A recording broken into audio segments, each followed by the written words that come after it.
As an employee of the UPCI World Headquarters, much of your service will be directed toward our pastors and ministers, many of whom will be contacting us in their official capacity as elected or appointed officials. As such, they are deserving of respect and of our very best effort to assist them effectively and efficiently. One factor to keep in mind is confidentiality. By virtue of working at headquarters, you will occasionally become aware of sensitive matters happening in churches, districts, or in a minister's family. It is imperative that you understand the essentiality of not sharing these matters with others, either at work or at home. Not only could there be legal liability for the UPCI if you fail to maintain confidentiality, but we are also bound by something higher than the legal system. We are dealing with fellow members of the family of God.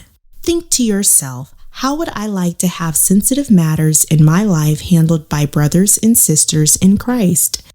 The Golden Rule mandates that you extend that same courtesy to others.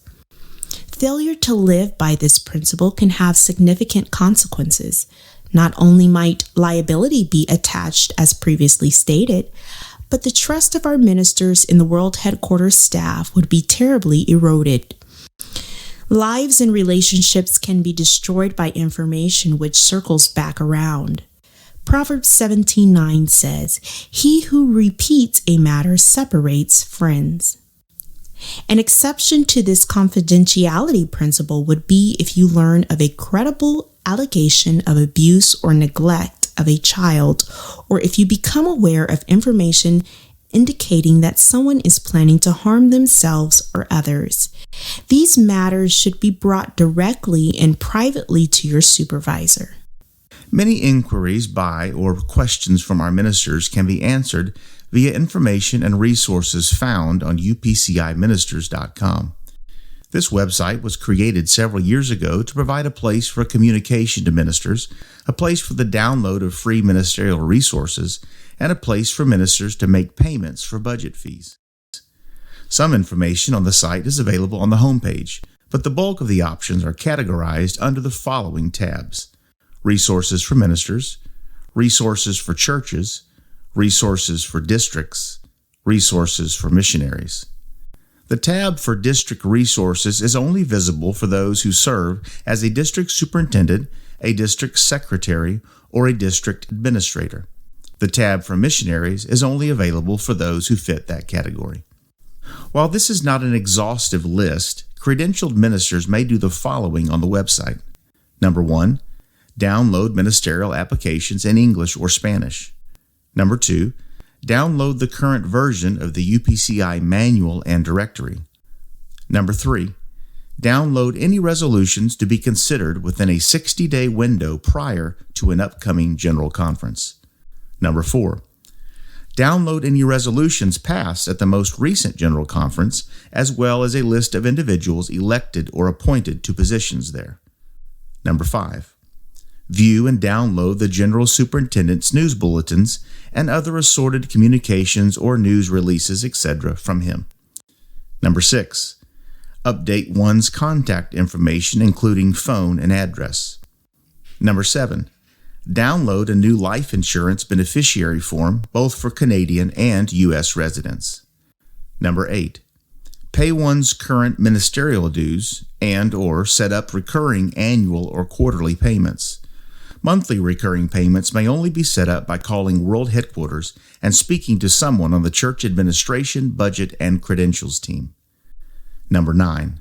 And lastly, download many useful documents, logos, and publications which will assist the minister or the local church.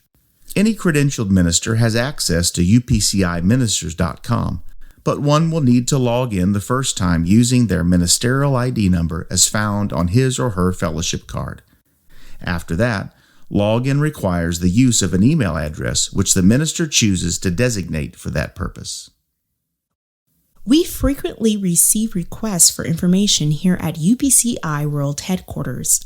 These requests typically are received through the contact pages on ministry websites, via social media, and occasionally by phone. We attempt to respond to all reasonable and relevant requests in a timely manner. Whenever possible, the ministry department that received the request should respond directly. We also receive many requests for information through the contact page at upci.org, as well as through the UPCI's social media accounts. These requests are processed by the Office of Communications. When possible, the Office of Communications responds directly to the inquiry.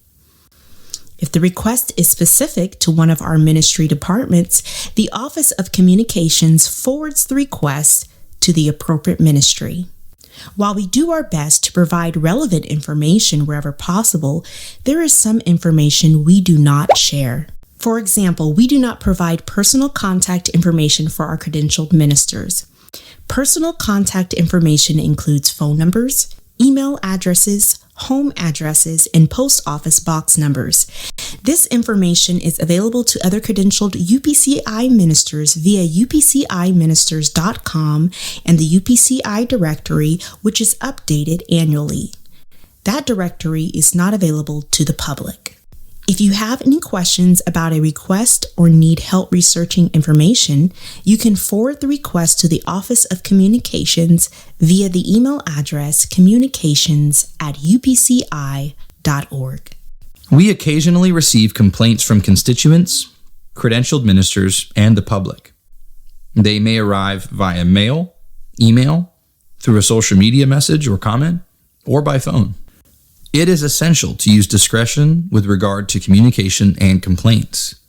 Here are a few things to remember when communicating with someone who is unhappy. Not all complaints are valid. The internet, including email, provides a platform where disgruntled individuals can sound off about perceived grievances and problems in the heat of the moment and without all of the facts. In some cases, a response may not be warranted. Don't take complaints personally. Remember that the person is expressing their unhappiness with the UPCI and not with you personally. Often, the best approach to handling a complaint is to listen. Patiently listening and affirming that you have heard the person's complaint and understand their frustration many times is enough to diffuse the most difficult situation. As Proverbs 15:1 says, "A soft answer turns away wrath." Engaging in an argument is not helpful. The complaint may be valid, or at least partially valid. In such cases, it generally is best to affirm that you have received or heard the complaint and will share it with someone who can resolve the problem. It is important to remember that when interacting with the public, you represent the UPCI. Their attitude towards an opinion of our organization will be impacted by their interaction with you. In some cases, a negative interaction with a representative from World Headquarters could negatively impact a person's relationship with their local UPCI church. Consequently, it is critical that we maintain a positive, professional, and Christ-like attitude and communicate accordingly. Thankfully, most people who contact our World Headquarters are not doing so to complain.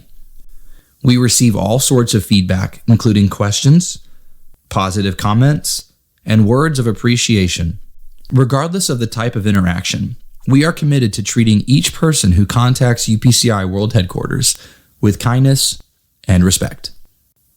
We receive frequent requests from our credentialed ministers for address changes. Those changes are processed by the staff and church administration and should be forwarded to address@upci.org. When handling calls internally, phone etiquette is critical to projecting a professional image to the public. Thankfully, only a few simple practices are required to make a positive impression. First, note the person's name at the beginning of the conversation. Referring to the caller by name throughout the conversation communicates that you value the person on the other end of the line. It's also embarrassing and unprofessional to have to ask later, "What was your name again?" Sometimes it is necessary to place a caller on hold to adequately fulfill their request. If so, Explain this to the caller and outline the steps you plan to take while they are on hold. For example, if someone requests information that is not readily available, you could say, "May I place you on hold while I look up that information? I will be back with you as soon as I find an answer." Under no circumstances should a caller be placed on hold without prior notice. To fulfill the caller's request, it may be necessary to transfer them to another department. If so, the best practice is to speak with your fellow team members before completing the transfer. You should provide the team member with the name of the caller and the nature of their request. Transferring a call to another teammate with no warning or explanation, what is typically called a blind transfer, should be avoided, as this forces the caller to repeat information he or she already shared and leaves your teammate unprepared to respond. Before completing the transfer, it is also best to provide the caller with your teammate's phone extension so that, in the event the call is disconnected, they can call your teammate directly without having to navigate the building's call system. There are times when the team member who is best equipped to respond to a request is not available. In this case, ask the caller if you can take a message or transfer the caller to your teammate's voicemail. Before transferring the caller to a voicemail account, explain that your teammate is not available, but that he or she will respond promptly to a voice message.